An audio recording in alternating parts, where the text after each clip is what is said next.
Merci. C'est mon pistache, vous m'en direz des nouvelles. Allez, messieurs, dames, faire un petit morceau. Je vous propose de commencer. Eh bien, Tu vas bien? bienvenue sur le stand de Fitéis. Merci d'avoir répondu à notre invitation. Nous sommes ravis de vous accueillir en ce jeudi de salon. Donc, pour nous qui sommes là depuis le début, on commence à avoir un peu de mal. C'est pour ça que j'ai les anti-sèches. Donc, merci à tous. Bienvenue chez Fitéis. C'était important pour nous d'aborder la question des biotechnologies à un moment donné sur le salon, puisque vous le savez, Fitéis est né il y a un peu plus d'1 an et nous avons repositionné notre association professionnelle autour de 4 piliers, les biotechnologies, la phytopharmacie qui est notre pilier historique, l'agronomie digitale et la bioprotection. Donc ce matin, je remercie chaleureusement Agnès Riproche et Fabien Poré qui ont accepté de participer à cette intervention sur le thème, bon anti-sèche, climat, quelles avancées des biotechnologies au service de la santé des cultures. Sans plus tarder, je vais passer la main à Kitrida Gonzalez qui va animer cette intervention. Merci et merci pour le micro parce que depuis 4 jours, même la voix, pas que les anti-sèches, même la voix a besoin de tuteur. Donc effectivement, bienvenue sur le stand ce matin. Donc on va parler pendant à peu près 1 heure des relations entre changement climatique, bioagresseurs, santé des plantes, donc un vaste programme. Pour en parler, une petite demi-heure pour planter le décor. Donc j'accueille Fabien Poré et Agnès Riproche qui vont se présenter avant que je pose un peu plus de contexte.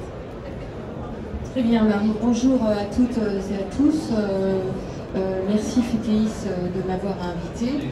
Donc je suis Agnès Riproche, je suis enseignante chercheuse à AgroParisTech où j'enseigne les biotechnologies végétales.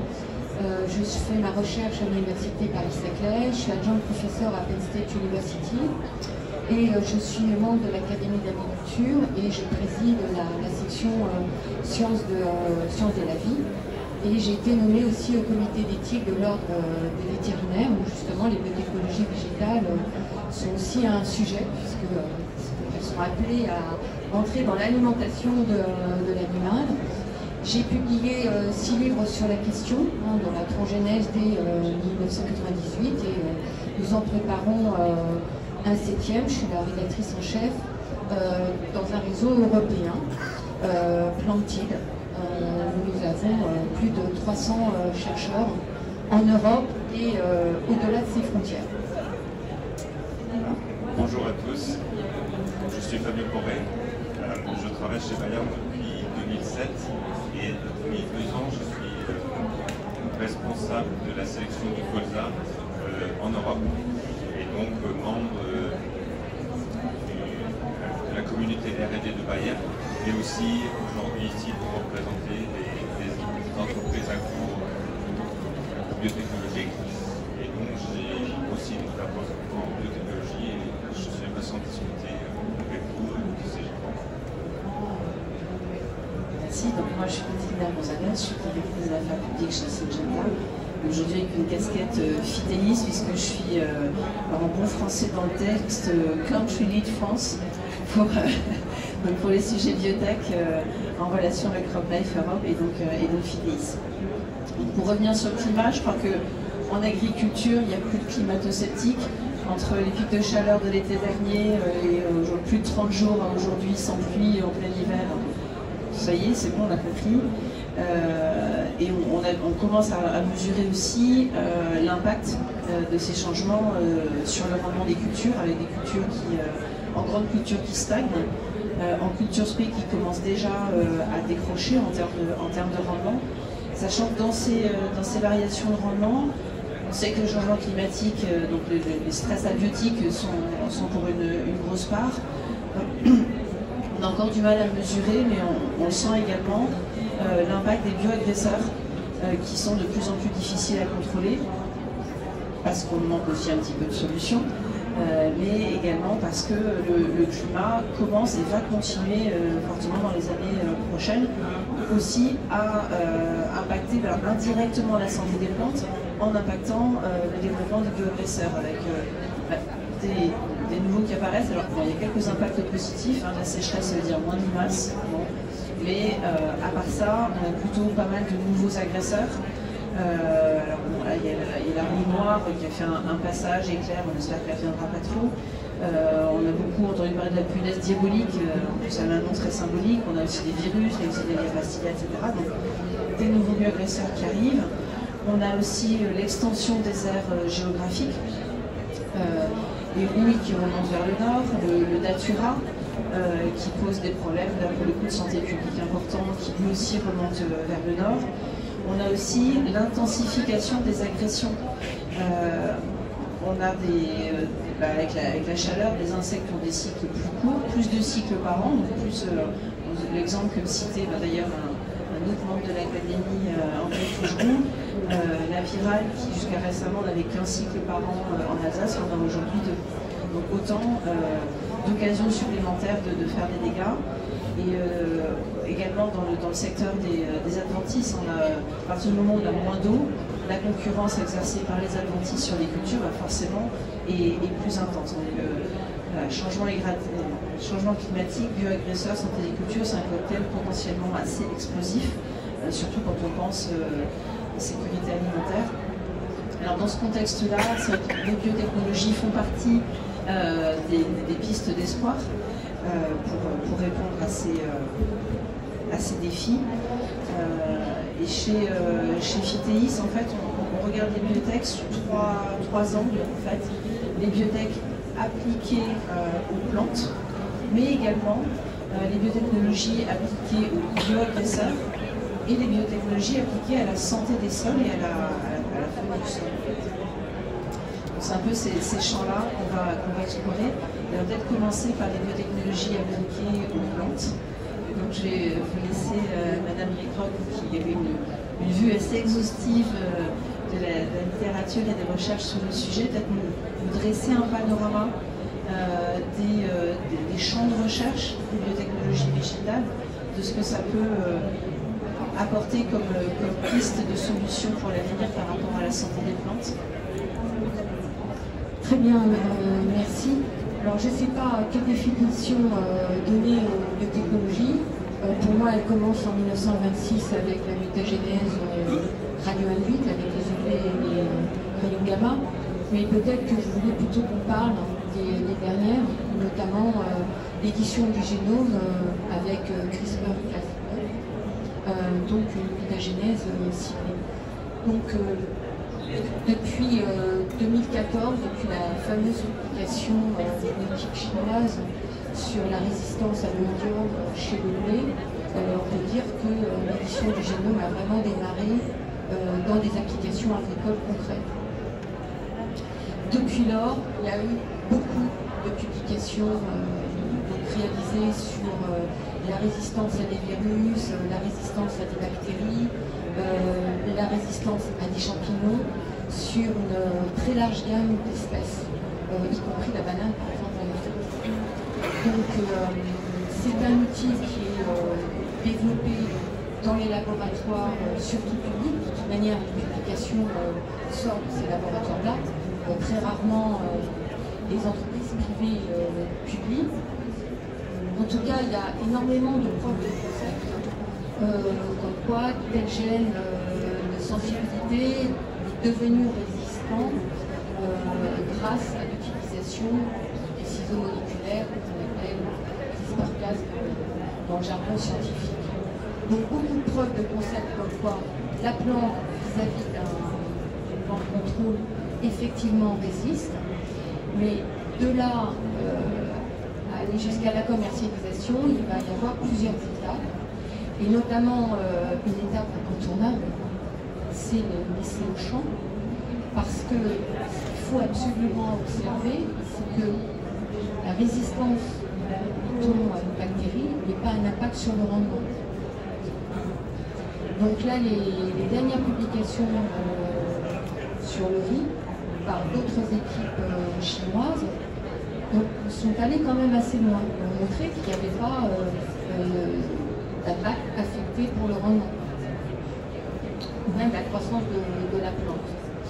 Donc ça, c'est important de le souligner. Donc, beaucoup de profs de concept, beaucoup de pays, y compris européens, à la paillasse, encore dans les serres, travaillent là-dessus. Ce qui est très en avance à l'heure actuelle, c'est plutôt les entreprises privées basées aux États-Unis, le colza qui résiste aux États-Unis. En Grande-Bretagne, surtout le John Innes Center, qui est basé à Norwich, travaille notamment pour la pomme de terre qui résiste au milieu. Ça, c'est vraiment des avancées concrètes.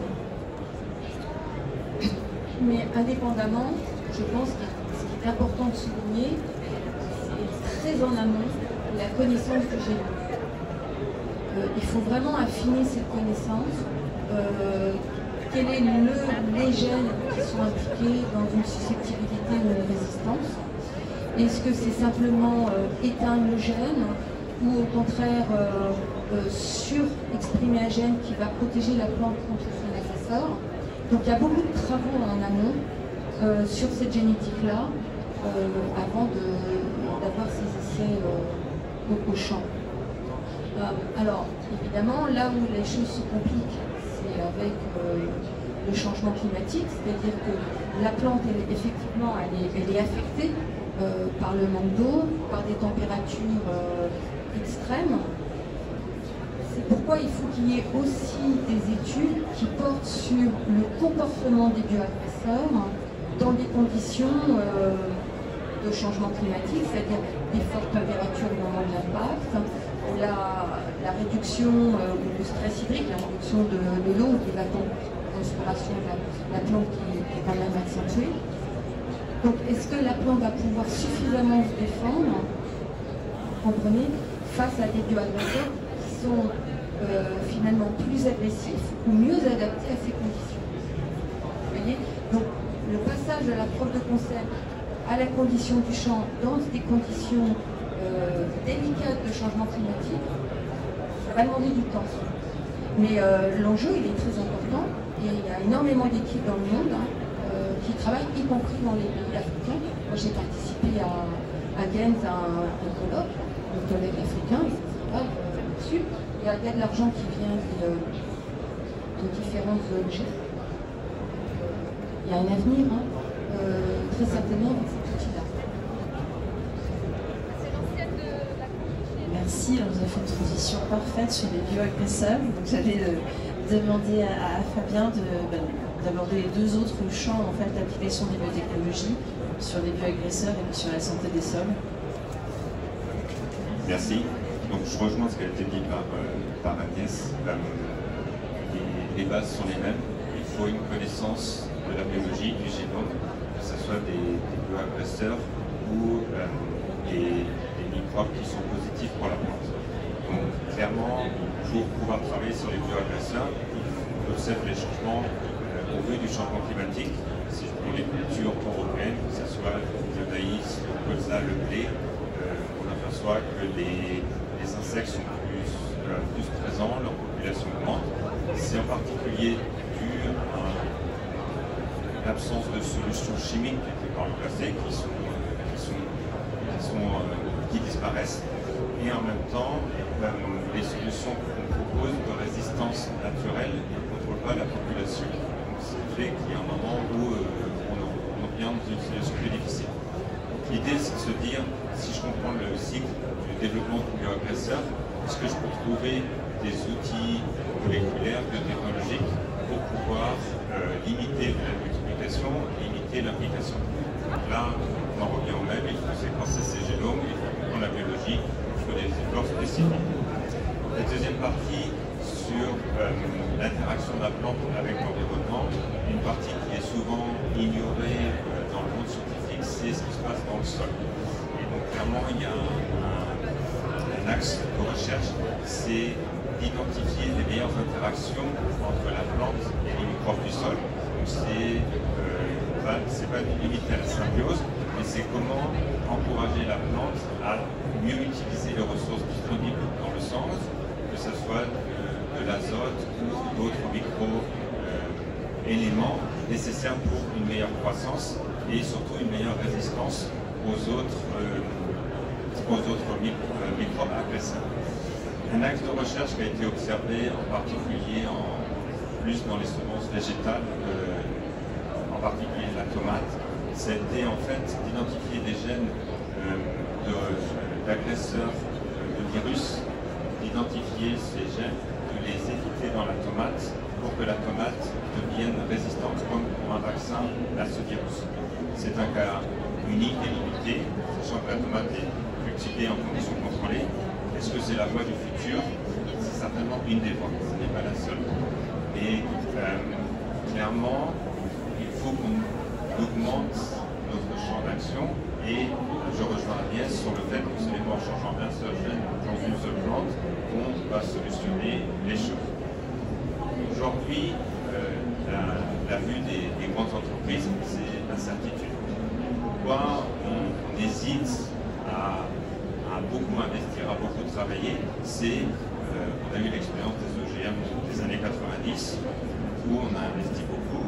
Ça nous a permis d'avoir un retour sur investissement en Amérique du Nord, en Amérique du Sud, voire en Afrique du Sud. En Europe aujourd'hui, on n'a pas de retour.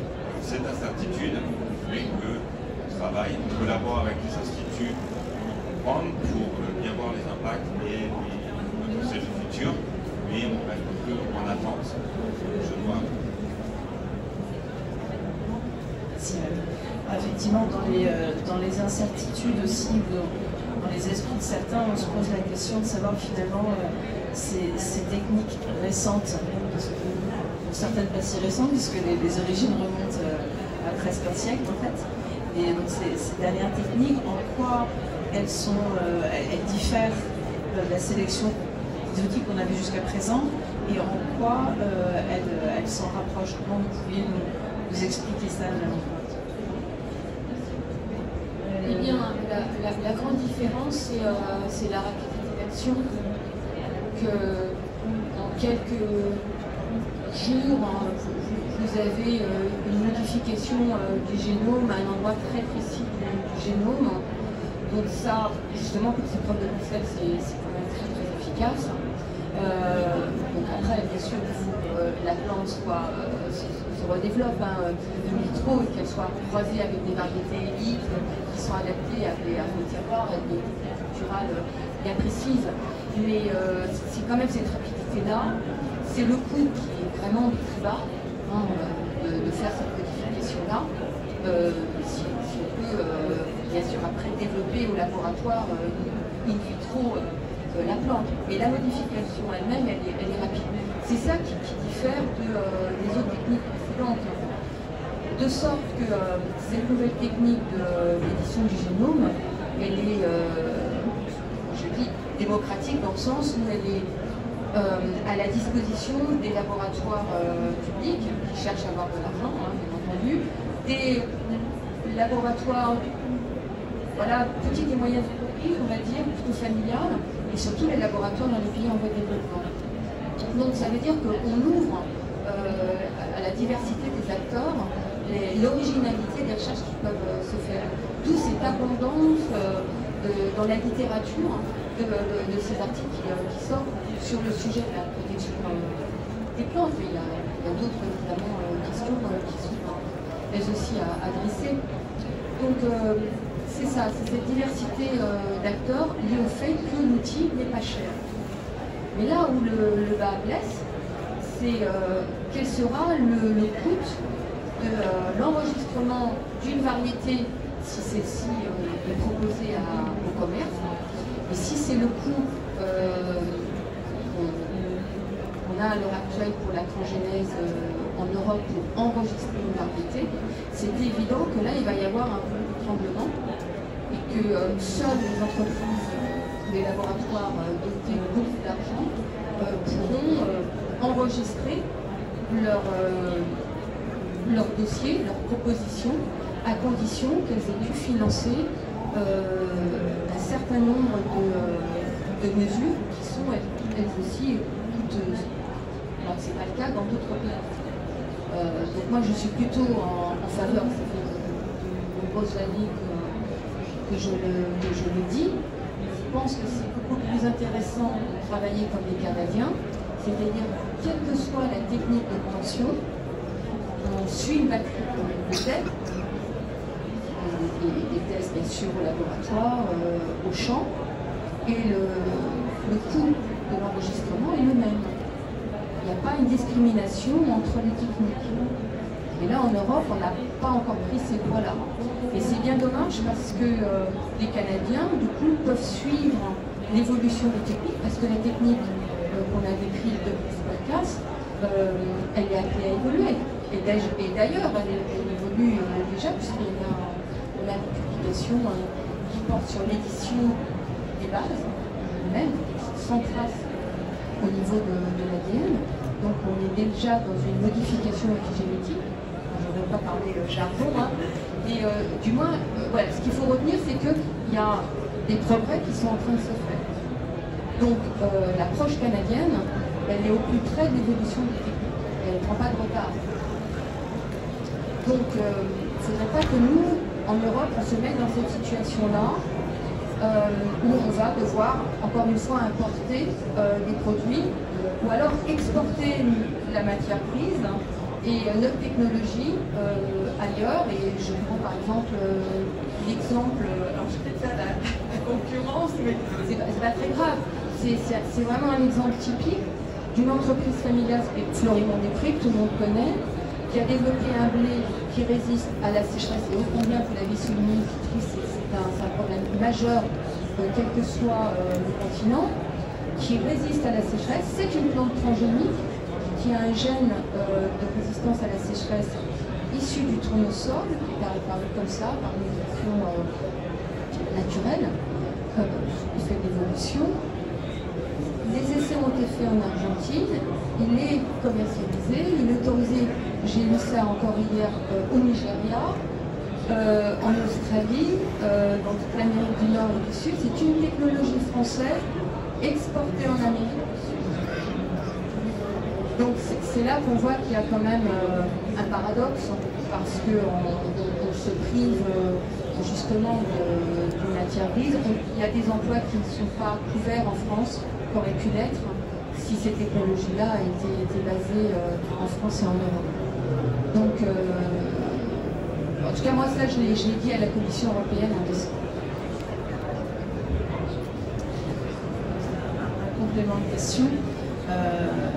Concrètement, qu'est-ce qui coince aujourd'hui en Europe et en France, et qu'est-ce qui pourrait être fait pour justement libérer tout ce potentiel? Ce qui coince, c'est la fameuse directive 2001-18 qui justement discrimine les techniques, donc les iatrogénèses conduit à classer donc, les organismes améliorés avec ces techniques comme les OGM, donc du coup un peu de réglementation d'enregistrement très élevé dont je vous parlais, ce qui forme un oligopole au niveau international. Et dans certains pays, a une résonance dans les mentalités, comme quoi il n'en faut pas, les fauchages des essais, le harcèlement des agriculteurs ou des chercheurs, et du coup il y a des pays qui s'autocensurent et qui n'autorisent pas. Alors des pays en Europe, pas tous, nous on est en train de travailler avec notre réseau européen, les Belges, les Suédois, les Néerlandais sont beaucoup plus ouverts à l'innovation.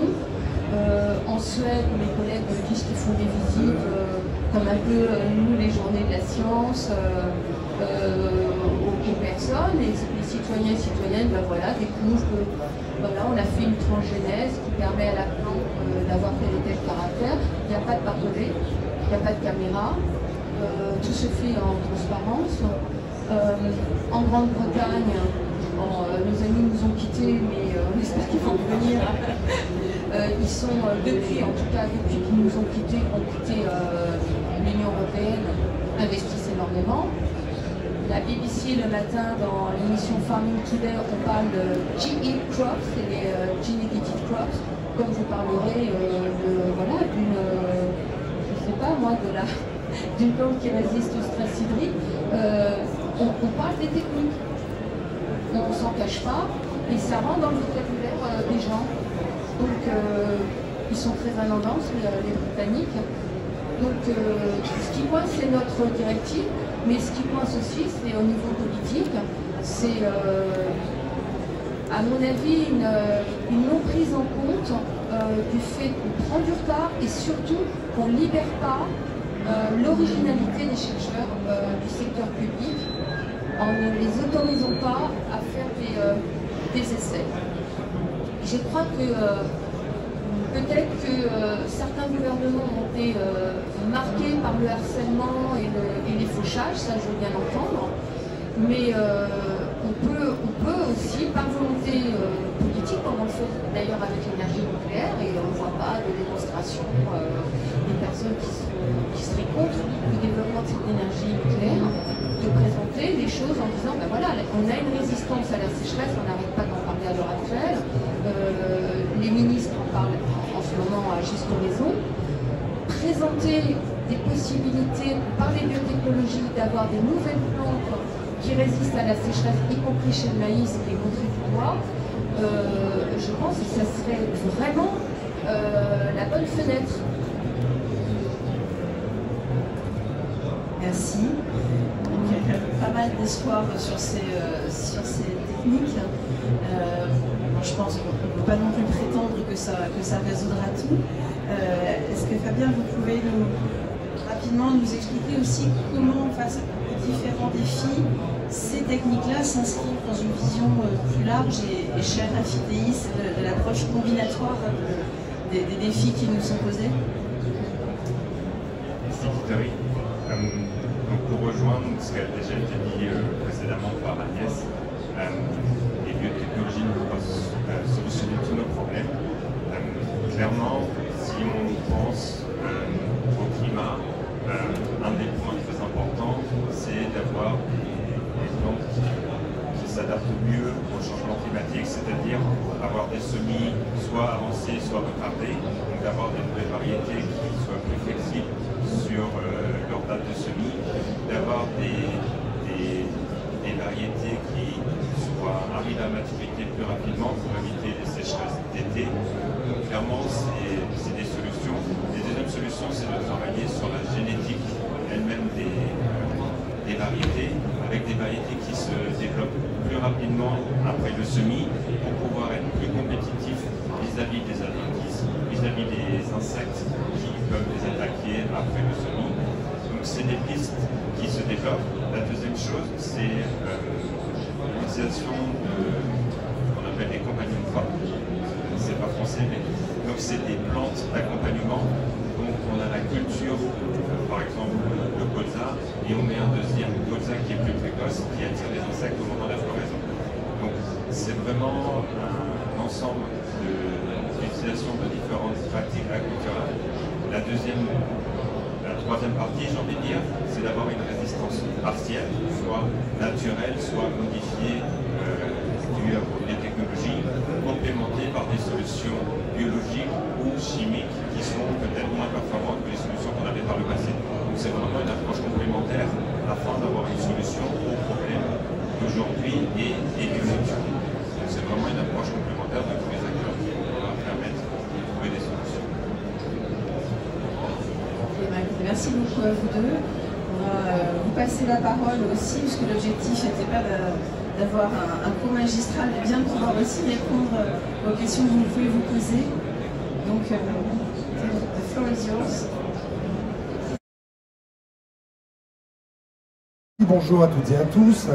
Nous sommes heureux ici sur le stand France Agrimaire d'accueillir un invité de marque, Jean-Louis Rastoin, que je vais vous présenter rapidement. Je parle sous votre gouverne, bien entendu. Si j'oublie des choses dans cet éminent CV, vous me corrigez. Jean-Louis Rastoin, vous êtes professeur à l'Institut Agro à Montpellier, c'est ça?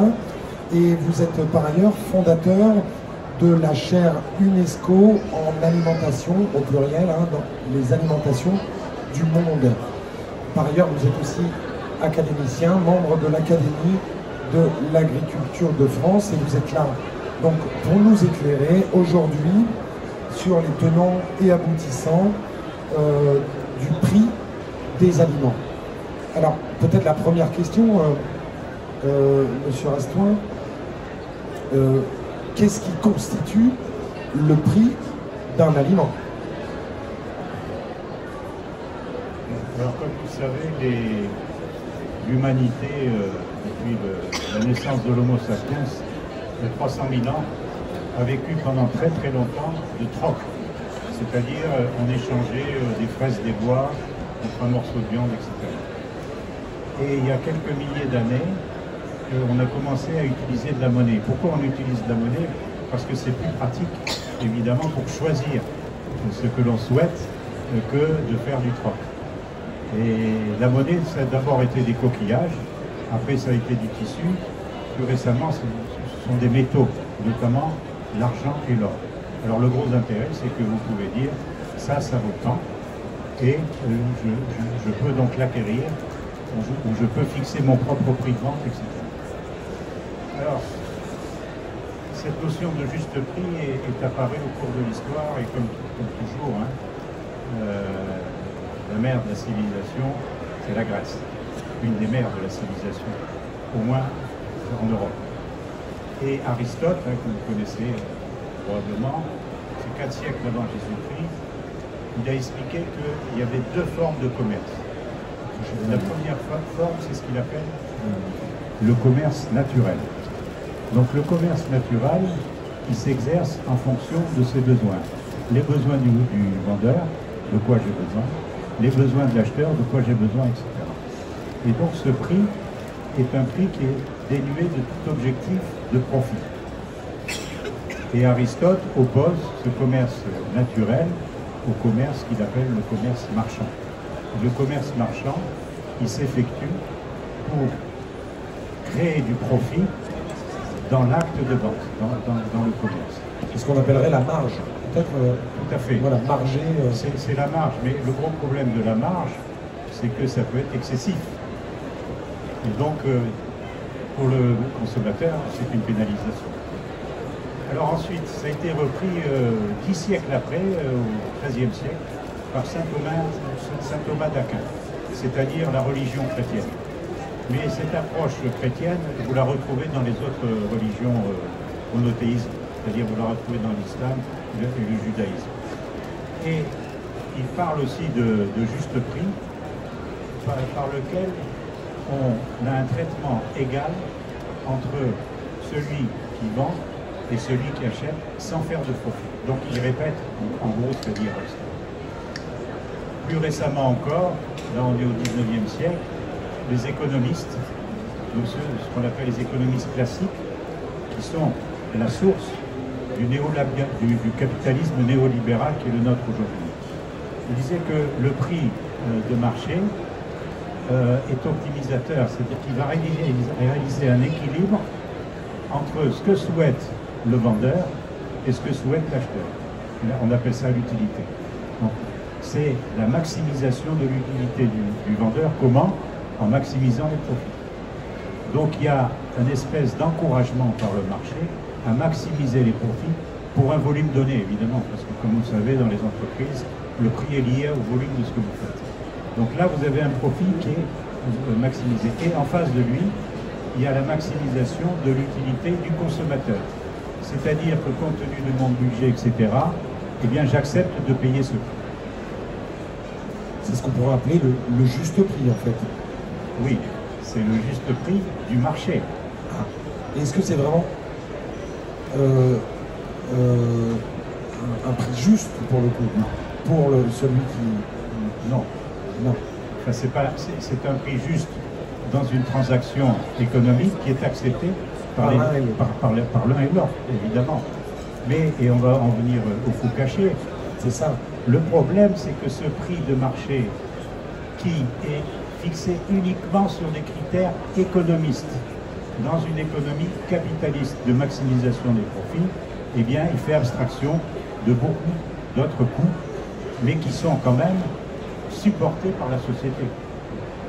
Ça a été d'ailleurs l'idée d'un économiste de l'université de Cambridge en Angleterre au début du XXe siècle, qui s'appelle Alfred Pigou. Il a indiqué, Alfred Pigou, qu'une entreprise qui génère des impacts négatifs sur son environnement, c'est-à-dire par exemple je fabrique des produits qui ne sont pas bons pour la santé, je fabrique des produits qui ne sont pas bons pour l'environnement, etc., eh bien, il fait supporter à la collectivité comment on va payer les frais de médecine, comment on va payer la dégradation du sol, etc. Eh bien, si on veut le compenser, ça va être pris par les impôts. Chacun va payer ses impôts qui vont être dirigés en partie vers ça. Et Pigou a dit, ça a été le premier, donc en 1920, il a dit qu'il faut que l'État prenne en charge la différence entre le coût constaté sur le marché et puis le coût de tous ces impacts négatifs. Et c'est l'État qui, par le jeu de l'impôt ou autre, par la taxation des entreprises, doit permettre de restaurer les coûts. Alors, donc si j'ai bien compris, effectivement, par exemple, je prends l'exemple d'une célèbre marque de soda américaine qui vend sa bouteille à un prix certain, mais les soucis de santé rapportés au diabète, par exemple, etc., ont un coût pour la société. Le plastique qu'on va pouvoir retrouver dans les océans a aussi un coût appliqué à la société, et il n'est pas considéré dans le prix initial de l'aliment. Donc j'embraye là-dessus, c'est très important. Sachez que 40% de la population mondiale, ça fait plus de 3 milliards de personnes aujourd'hui, sont en état de maladie d'origine alimentaire. Soit ils n'ont pas assez à manger, ils meurent de faim. On approche actuellement le milliard d'individus qui ont faim dans le monde. Une catastrophe. Et d'ailleurs, vous savez que dans notre pays très riche, il y a aussi des gens qui ont faim. 10 millions, vous me disiez, en France. Non, 10 millions, c'est le seuil de pauvreté. Mais les gens qui sont en précarité alimentaire, on l'estime autour de 1 million. D'accord. Donc, précarité alimentaire, c'est-à-dire qu'ils ont des difficultés à s'alimenter. Ils ont faim. Ils ont faim et ils vont au resto du cœur, etc. Donc, alors je reprends l'exemple du soda. Alors oui, je termine parce que c'est important. Dans les 40%, si vous voulez, il y a à peu près la moitié, ce sont des carences. J'ai pas assez de calories, donc j'ai faim, j'ai pas assez de vitamines, donc je suis malade, etc. Et puis l'autre moitié, c'est au contraire l'excès de ce que José Bové appelait la malbouffe. C'est-à-dire trop de sucre, trop de sel, trop de corps gras, etc. Ça nous rend malades. La première cause de mortalité au monde, ce sont les maladies cardiovasculaires. Et l'incidence de la mauvaise alimentation là-dessus est tout à fait démontrée par les scientifiques. Donc si on mange mieux, eh bien, on va faire de la prévention par rapport à ce type de maladie. Alors, peut-être que je détaille les coûts, puisque j'ai commencé. Oui, bien sûr. Les coûts cachés. Les coûts cachés. Alors, les premiers coûts, donc, ils ne sont pas supportés par le prix de vente dans les supermarchés, ce sont les coûts sociaux. Alors, j'ai évoqué la santé. C'est-à-dire, on est malade, il y a aussi la perte de journée de travail, etc. Ensuite, vous avez les coûts sociaux, c'est l'éducation. Qui fait l'éducation alimentaire en France aujourd'hui? Ce sont les supermarchés. Hein? Et puis, la publicité. En France, les annonceurs de l'agroalimentaire dépensent 5 milliards d'euros par an pour nous convaincre d'acheter telle ou telle chose qui n'est pas forcément bonne pour la santé. Il y en a qui sont bonnes. Hein? Et l'État, l'État, qu'est-ce qu'il met là-dedans? L'État, on a un programme national nutrition santé, c'est 50 millions d'euros. C'est rien du tout. Rien du tout par rapport. Donc il y a l'éducation, etc. Ensuite, il y a les coûts environnementaux. La dégradation des ressources naturelles, en particulier la dégradation des sols. Au niveau mondial, j'ai parlé de la population, vous avez le tiers des sols qui sont utilisés soit par l'agriculture, l'élevage ou la forêt, qui sont dégradés par des causes qui peuvent être naturelles, l'érosion, etc., mais surtout par des causes comme la pollution par les pesticides, les engrais, etc. Donc voilà pour les coûts environnementaux. Et puis la perte de biodiversité hein, qui s'effondre. Oui. Et enfin, vous avez les coûts économiques. C'est-à-dire que si j'ai une agriculture qui n'est pas suffisamment productive, ou si j'ai un manque de compétitivité pour mes prix internes par rapport au prix d'importation, on va importer. Donc ça a un coût, les importations. Il y a des coûts aussi pour les subventions. Sachez que l'agriculture, le revenu agricole est formé à 30% de subventions. Très important. Je ne critique pas les subventions, elles sont nécessaires pour maintenir l'agriculture familiale. Mais ça coûte quand même cher, etc. Et puis il y a aussi, dans les coûts économiques, il y a les investissements que l'on doit faire, justement pour que nos produits ne dégradent pas l'environnement, etc. La perte de la biodiversité, est-ce que c'est quantifiable ça? Ah oui, ça c'est un coût immatériel, mais oui. Non, aussi culturel. C'est tout à fait. Par exemple, on a chiffré le coût de la disparition des abeilles. Les abeilles, ça pollinise. S'il n'y a plus d'abeilles, il n'y a plus de fruits, il n'y a plus de légumes, etc. Donc ça, c'est possible. Les économistes savent mettre un prix dessus. D'accord. Alors j'en viens maintenant à l'illustration de tout ça. Bon, malheureusement, les chercheurs ne se sont pas beaucoup intéressés encore, mais on a 4 rapports qui ont mesuré les coûts cachés au Royaume-Uni. Nos amis anglais, qui malheureusement nous ont quittés avec le Brexit, sont pionniers en matière de recherche dans l'agriculture et l'alimentation.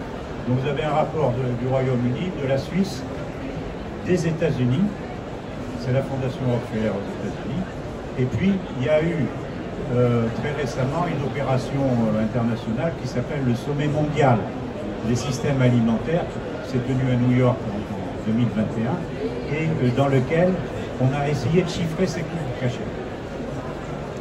Alors si vous permettez, je vais donner la synthèse des résultats. Oui, que ça nous donne un ordre d'idée. Voilà. Et bon, tenez-vous bien parce que ça fait mal d'entendre ça.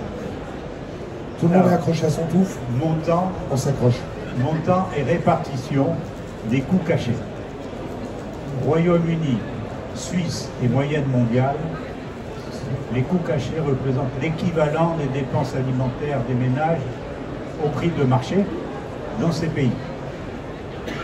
Le Royaume-Uni, c'est 120 milliards de livres, à peu près moins d'un euro. En Suisse, c'est 37 milliards. La France aussi, moi j'aurais bien aimé qu'on fasse des recherches là-dessus, mais il n'y en a pas. Il y a différentes raisons que je n'ai pas le temps d'expliquer. Il n'y en a pas. Mais moi j'ai estimé. C'est aussi en se comparant au Royaume-Uni qui est proche. C'est 300 milliards. 300 milliards d'euros, c'est la dépense alimentaire des Français. Donc ça veut dire que les coûts cachés supportés par la société française, c'est 300 milliards d'euros par an. Alors je sais qu'on jongle avec les plans de relance, avec les milliards d'euros, etc. Mais chercher dans les plans de relance ces chiffres-là. Aux États-Unis. Vous savez que les États-Unis, c'est un des premiers pays du monde qui est frappé par le fléau du surpoids et de l'obésité. Et l'obésité, c'est un facteur de comorbidité. C'est-à-dire ça favorise les maladies aussi graves que le coronavirus. Aux États-Unis, c'est pas une fois ce que dépensent les Américains, c'est 2 fois. Les États-Unis en coût caché, c'est 2200 milliards de dollars. Et les consommateurs américains, ils dépensent la moitié de ça. Vous voyez, ce sont des chiffres énormes. Alors la répartition, c'est pour ça que je dis priorité à la santé, la moitié de ces coûts cachés, c'est-à-dire pour la France, la moitié de 300 milliards d'euros, c'est 150 milliards d'euros, eh bien, c'est la santé. La moitié. Deuxièmement, l'environnement, dégradation des sols, pollution, etc. Et puis, on en parle beaucoup en ce moment, la sécheresse, ce qu'on appelle le stress hydrique. La crise de l'eau. Oui, la crise de l'eau. Tout ça, c'est dans l'environnement. C'est 40%. Et puis, il reste 10% sur les dommages à l'économie, ce que j'ai expliqué, c'est-à-dire la nécessité d'importer, les subventions, etc. Donc, on est là face à des chiffres fondamentaux. Et colossaux. Colossaux. Et on se demande, mais que font les politiques? Que font les politiques? on les cherche. Alors, maintenant, je suis sur un complément. Après, Je vous en prie, rentrez dans les détails. Et ensuite, on passera aux formules de solidarité, oui, etc. bien sûr. J'ai deux collègues de l'INRAE, vous savez, c'est l'Institut de recherche agronomique qui est à l'honneur ici, évidemment, qui ont essayé d'étudier d'où viennent ces coûts cachés. Qu'est-ce qui génère ça? Bon, la première chose, c'est la production et la consommation excessive de produits animaux.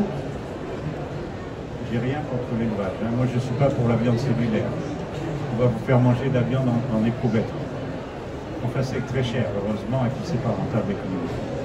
Donc, mais il y a quand même une consommation excessive de produits animaux, peut-être pas tant en France, mais aux États-Unis, c'est flagrant. Et puis, deuxième catégorie d'aliments qui ne sont pas bons pour la santé, c'est ce qu'on appelle les aliments ultra transformés. Ultra transformés, ça veut dire quoi? Oui, c'est de la nourriture préparée. Voilà, c'est ça. C'est-à-dire qu'en fait, vous utilisez des molécules, et puis vous assemblez tout ça pour faire un plat cuisiné, et vous mettez des ingrédients pour que ce soit bon au goût, que ce soit beau d'aspect, que ce soit agréable à mâcher, etc. Plus les conservateurs, plus le... Alors il y a de nombreuses études qui montrent que ces aliments ultra transformés ne sont pas bons pour la santé. Deuxième cause, les engrais azotés. C'est-à-dire, vous savez, c'est les engrais de synthèse qui sont tirés de l'ammoniac et qui ont permis à l'agriculture française, d'ailleurs, de tripler ses rendements en l'espace de 50 ans. Une très belle victoire, il faut le reconnaître. Hein. Mais ces engrais azotés eh bien, font des pollutions dans le sol et puis ils sont à l'origine des gaz à effet de serre. Je n'ai pas encore parlé du changement climatique, et voilà une crise majeure.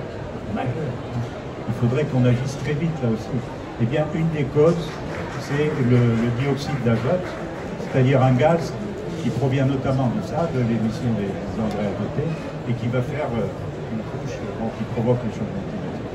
Et la troisième cause, ce sont les pesticides de synthèse, le glyphosate dont on a beaucoup parlé, etc., qui sont employés de façon massive dans ce qu'on appelle l'agriculture conventionnelle. C'est-à-dire le modèle actuel de l'agriculture française, c'est l'agriculture conventionnelle. Donc beaucoup d'engrais chimiques, beaucoup de produits de synthèse pour les maladies des plantes, mais aussi pour les maladies des animaux, etc. Pour favoriser donc peut-être un système agro-industriel plus que agroécologique. Oui, c'est ça. Intensif. Voilà. L'idée, si vous voulez, c'est ce qu'on appelle l'intensification chimique. Mais encore une fois, cette intensification chimique a rendu de très grands services, je dois dire, à l'humanité. Parce que grâce à cette intensification chimique, au triplement des rendements que j'évoquais, on a pu aller plus vite que la démographie mondiale. On n'aurait pas pu nourrir, bon, incorrectement, je l'ai expliqué, on n'aurait pas pu nourrir 8 milliards d'habitants sans ça. Mais aujourd'hui, face à la dégradation des ressources naturelles, aux dégâts sur la santé, au changement climatique, ce modèle n'apporte pas de solution. Donc il faut changer de modèle. J'ai oublié de parler des prix. Le thème, c'était le juste prix. Oui. Mais ça, ce sont les prix indirects et on était sur les coûts cachés. Oui. Effectivement. Mais peut-être revenons sur les formules de solidarité, la sécurité alimentaire. Oui. Il faudrait peut-être payer un peu plus cher nos aliments pour qu'ils soient de meilleure qualité, c'est ça? Oui, tout à fait. Bon, si vous voulez, notre problème avec ce modèle agro-industriel que j'ai évoqué, etc., c'est que la qualité nutritionnelle laisse à désirer. Et donc il faut aller vers une alimentation de meilleure qualité pour prévenir les maladies d'origine alimentaire. Et la qualité, ça se paye. Évidemment. Donc si vous voulez responsabiliser les entreprises en leur disant mais vous allez prendre une partie des coûts sur la santé, des coûts sur l'environnement, etc., dans le prix de vos aliments, ce qui est possible, c'est un système de taxation. Le gouvernement pourrait très bien faire ça. Le prix va augmenter pour aller vers plus de qualité.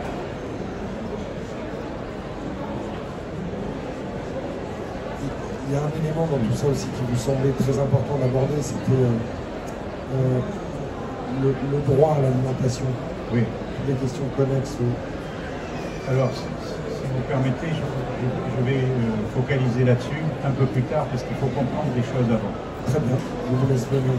Alors, bon, j'ai montré tous les dégâts que causait ce modèle agro-industriel et comment est-ce qu'on peut en sortir et comment est-ce qu'on peut approcher un juste prix des aliments. Bon, la première chose à faire, c'est la prévention. Hein, on pourrait ici citer Hippocrate, hein, vous connaissez le serment d'Hippocrate, le père de la médecine, 4 siècles avant Jésus-Christ. Il a dit, de tes aliments, tu feras tes médicaments. C'est ça l'idée. C'est-à-dire qu'en mangeant bien, on prévient les maladies. Donc la prévention, c'est quelque chose de fondamental. Deuxièmement, il faut modifier les régimes alimentaires, j'en ai parlé, moins de viande bovine, etc. Plus de protéines d'origine végétale. En France, on pourrait parfaitement faire beaucoup plus de protéines végétales. Des légumineuses, par exemple? Oui, des légumineuses. Des lentilles qui sont en train de diminuer, des pois, etc. Le févrole, etc. On pourrait même remplacer le soja qui alimente nos animaux dans des conditions industrielles que l'on connaît, qui ne sont pas bonnes, le bien-être animal est sacrifié, eh bien on pourrait bien remplacer ça par des légumineuses. Donc modifier les régimes alimentaires. Bon, il ne faut pas oublier, hein, vous connaissez le slogan « manger, bouger hein. ». Ce n'est pas simplement bien manger, il faut aussi faire l'exercice physique, nous disent les nutritionnistes. Et troisième caractéristique, il faut que, ce n'est pas le cas dans notre pays, mais dans de très nombreux pays du monde encore, on n'a pas accès à une eau potable. Et les eaux polluées sont des sources de maladies infectieuses d'origine alimentaire. Et enfin, pour faire de la prévention, etc., il faut de l'éducation nutritionnelle. Ah. Donc, qui va nous apprendre à faire la cuisine alors? Non, il n'y a pas que ça. Je dis, dans nos programmes scolaires, oui, depuis la primaire jusqu'à l'université du 3e âge, ça va loin, l'alimentation a été sacrifiée à d'autres disciplines. Il faut réintroduire dans notre enseignement des cours d'éducation alimentaire qui soient faits sur des bases scientifiques. Et ceci à l'université, etc. Et puis montrer l'exemple de cette bonne alimentation dans nos cantines scolaires, dans nos cantines universitaires, etc. Ce qui est souvent pas le cas. Et puis il faut faire une information. Comme j'ai expliqué tout à l'heure, l'information du consommateur, elle se fait par la pub. Le matraquage publicitaire. Oui, il faut peut-être court-circuiter un peu ça. Voilà, il faudra avoir une information objective. Alors en France, on a le Nutri-Score. Nutri-Score pour aller dans ce sens. Bon, ressources naturelles, il faut changer de modèle alimentaire. Incitation économique. Il faut que le régime fiscal change. Et l'aide aux investissements change pour être ciblé sur cette alimentation durable que j'ai. Alors vous aviez une autre question, je crois. Oui, une question qui me semblait essentielle d'aborder, c'est, vous m'informiez tout à l'heure, je l'apprenais, donc il y a 76 ans, oui. A été mis en place le droit à l'alimentation, et il me semblait qu'à l'heure actuelle, il n'y avait que 30 pays qui l'avaient inscrit dans leur constitution, ce droit à l'alimentation. Vous faites référence à la Déclaration universelle des droits de l'homme et du citoyen, Assemblée générale de l'ONU à New York en 1947. 76 ans, vous avez bien calculé. C'est ancien. Mais pourtant, il n'y a que 30 pays dans le monde qui ont mis ça dans leur constitution. Je pense que quelque part, si vous voulez, ça n'a pas été souhaité parce que l'État se dit je vais être entraîné dans une spirale de dépenses comme je suis au jeune de l'homme. Et en France, on l'a inscrit? Non, en France, non. En France, c'est pas inscrit. À ma connaissance, en Europe, il n'y a que la Suisse qui a fait ça. Mais c'est pas exactement le droit à l'alimentation, mais c'est le droit à la sécurité alimentaire. Donc ça, c'est ce qu'on appelle un droit fondamental, un droit humain fondamental. Il faut absolument aller dans ce sens. Alors j'en reviens maintenant, puisque la question est bonne. Moi, je souhaiterais que ce soit inscrit dans la Constitution française et qu'à partir de là, on ait une véritable politique de l'aide alimentaire qui n'existe pas. D'ailleurs, l'Union européenne, il y a quelques années, a très fortement diminué le budget de l'alimentaire. Parce qu'il faut faire des économies. C'est une erreur monumentale. Alors comment faire? Soit on augmente le budget de l'aide alimentaire publique, pas soit on augmente ce budget, mais aussi on met en place des formules de solidarité. Qu'est-ce que c'est la solidarité? C'est par exemple les restos du cœur de Coluche. C'est par exemple les épiceries solidaires, etc. Il y a beaucoup de formules en France. Hein. Et on a même évoqué lors de la dernière campagne présidentielle, mais ça a été oublié immédiatement, de créer ce qu'on appelle la carte vitale de sécurité alimentaire, ou bien les chèques alimentaires. C'est-à-dire qu'aux populations dont les revenus sont très faibles, qui sont en dessous du seuil de pauvreté des 10 millions de concitoyens que vous avez évoqués, eh bien, on attribue cette carte. Et sur cette carte, il y a un crédit qui est chargé et qui peut être dépensé dans les supermarchés, etc. Mais pas pour n'importe quel produit. Pas pour les sodas que vous avez évoqués, pas pour les chips, etc. Pas pour les produits transformés. Les produits ultra transformés. Mais par contre, acheter des fruits, des légumes, des bifidus, enfin des yaourts, etc. On connaît parfaitement la liste des produits qui sont bons pour la santé. Et ce n'est pas forcément d'ailleurs des produits qui ne sont pas agréables à consommer. On a les deux. Mais là-dessus, il y a un problème corollaire, c'est celui de la temporalité. Est-ce qu'on a le temps dans la société aujourd'hui? Est-ce que, par exemple, les Français prennent le temps de transformer leurs produits? Alors c'est très bien. Très bonne question. Parce qu'effectivement, j'ai dit d'une part que le prix des produits alimentaires de qualité va nécessairement être supérieur à celui des produits standards d'aujourd'hui. Donc il va falloir mettre plus d'argent dans le budget de ménage, dans l'alimentation. Il faut savoir qu'aujourd'hui, dans le budget des ménages, d'un ménage moyen en France, il n'y a que 15% du budget total qui va dans l'alimentation. En 1950, c'était 40%. Donc ça a beaucoup diminué. Donc il y a évidemment une concurrence. Est-ce que j'achète de la bonne nourriture mais qui est un peu plus chère, ou est-ce que je me paye un voyage aux îles Caïmans, je ne sais pas. Oui, ou est-ce que je paye mes factures énergétiques? Aussi. Oui, mais oui, d'accord, mais c'est un autre problème. Il y a des arbitrages. Il y a des arbitrages. Si vous voulez, il y a des postes de dépenses qui pourraient être réduits sans beaucoup de préjudice. Mais vous avez raison d'insister sur le prix de l'énergie. Aujourd'hui, tout le monde, tous nos dirigeants politiques parlent de sobriété. Il faut passer à la sobriété parce qu'on affronte une crise, notamment la crise du changement climatique, qui nécessite de moins consommer pour moins polluer. Alors, et peut-être qu'on terminera sur cette question fondamentale avant de laisser la place à un échange et à vos questions, si vous voulez. Qu'est-ce qu'il faudrait, selon vous, Monsieur Rastoin, pour transformer le système alimentaire actuel et pour aller vers ce qu'on pourrait appeler une alimentation durable et du coup plus juste? C'est une question très importante. Bon, les chercheurs y réfléchissent, je dois dire, depuis au moins 30 ans. Mais on a peine à faire émerger les solutions alternatives. Bon, il faut savoir que le modèle actuel, qui a rendu des grands services, mais il a de gros problèmes, il est trop intensif. Il est spécialisé, c'est-à-dire dans l'agriculture française aujourd'hui, ou bien vous faites du blé, ou bien vous faites des pommes, ou bien vous faites de la viande, etc. Donc, hyper spécialisation. Ensuite, il a une autre caractéristique, c'est qu'il est de plus en plus concentré. C'est-à-dire les entreprises du système alimentaire sont de plus en plus grosses. Et puis, il est globalisé, c'est-à-dire c'est le marché mondial. Et puis, il est financiarisé. Financiarisé, ça veut dire quoi? C'est que la tendance, c'est que ce sont des fonds d'investissement, qu'on qualifie de fonds spéculatifs, qui deviennent propriétaires de nos entreprises, progressivement. Avec l'affaire Danone, on a vu un exemple de ça. Le PDG de Danone a été viré parce qu'il y a eu une intervention des fonds d'investissement pour dire ce monsieur qui était trop dans la perspective du développement durable, il ne fait pas gagner assez d'argent. Alors ce système est dépassé et il faut aller vers autre chose. Alors qu'est-ce qu'on peut proposer? Nous, chercheurs, on propose ce qu'on appelle système alimentaire territorialisé.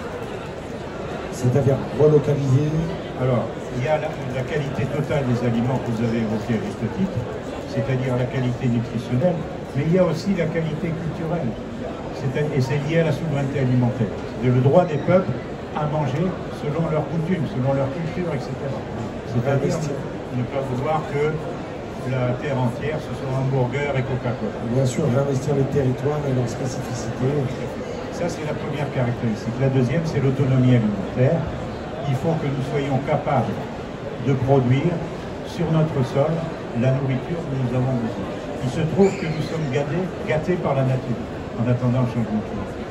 On a des bonnes conditions agronomiques, un peu dégradées par l'intensification, et puis le climat. Ça va à peu près. On a des ressources en eau. Donc on pourrait produire beaucoup plus.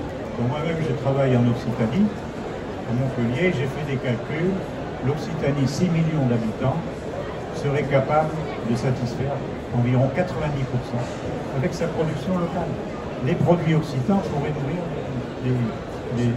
l'Occitanie, les citoyens occitans. Alors qu'aujourd'hui, on a une forte dépendance par rapport aux autres régions françaises, mais aussi aux importations qui viennent de l'étranger et qui coûtent cher. La troisième caractéristique de ces systèmes territorialisés, c'est très important, c'est ce qu'on appelle la proximité. Agriculture, élevage, forêt. Il faut que les trois aillent ensemble. Et puis ensuite, entre ce premier bloc, il faut qu'il y ait des échanges avec la biodiversité, ce qu'on appelle nous l'écosphère, c'est-à-dire les conditions naturelles qui sont autour de mes exploitations, que je respecte mais que j'utilise. Aujourd'hui, vous mettez des produits chimiques de synthèse pour tuer les maladies des plantes et les insectes, mais demain on pourra utiliser comme vecteur la biodiversité. Et puis ensuite vous avez la proximité entre ces matières premières et puis la transformation. En France, malgré la concentration dans l'agroalimentaire, vous avez encore 10 000 petites et moyennes entreprises agroalimentaires. On a un tissu, plus qu'un gisement d'emploi, très important, qui est très important. Il faut le reconnecter avec l'agriculture. Et puis, vous avez, entre le produit et le consommateur, une proximité. Ça, c'est très important. Et la dernière caractéristique, c'est la solidarité. La solidarité entre les acteurs des chaînes alimentaires, qui aujourd'hui s'est perdue par le jeu des marchés. C'est-à-dire la concurrence forcenée, pas toujours respectée d'ailleurs. Toujours loyale, qu'on appellerait concurrence déloyale. Oui, c'est-à-dire qu'on a une législation sur la concurrence, etc. Mais le problème, c'est que ceux qui sont chargés de surveiller ça sont de moins en moins nombreux. Et puis deuxièmement, les sanctions ne sont pas dissuasives par rapport à la concurrence déloyale. Donc on a un gros problème. Pour ça, je reviens à l'histoire du marché. Quand on parle du marché qui fait bien les choses, ben non, le marché ne fait pas bien les choses. Il faudrait davantage de régulation des marchés. Oui, encadrement des marchés. Oui, c'est très important ça. Et puis bon, on n'a pas eu le temps de parler du prix alimentaire, mais sachez qu'avec la crise Covid d'abord, ensuite la crise en Ukraine, l'agression russe en Ukraine, le prix des céréales et de l'huile, de tournesol, etc., a triplé en l'espace de quelques semaines. Alors tant mieux pour les producteurs, mais le pauvre consommateur, qu'est-ce qu'il fait?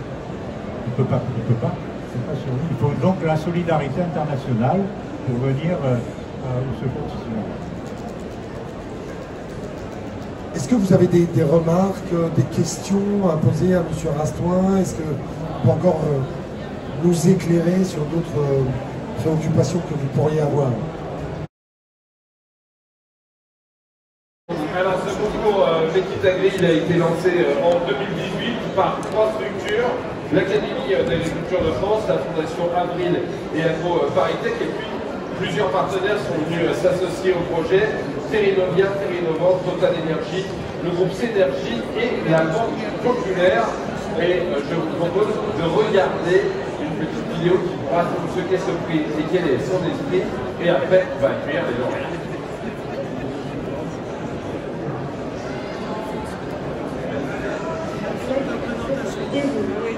De nouveaux défis à venir.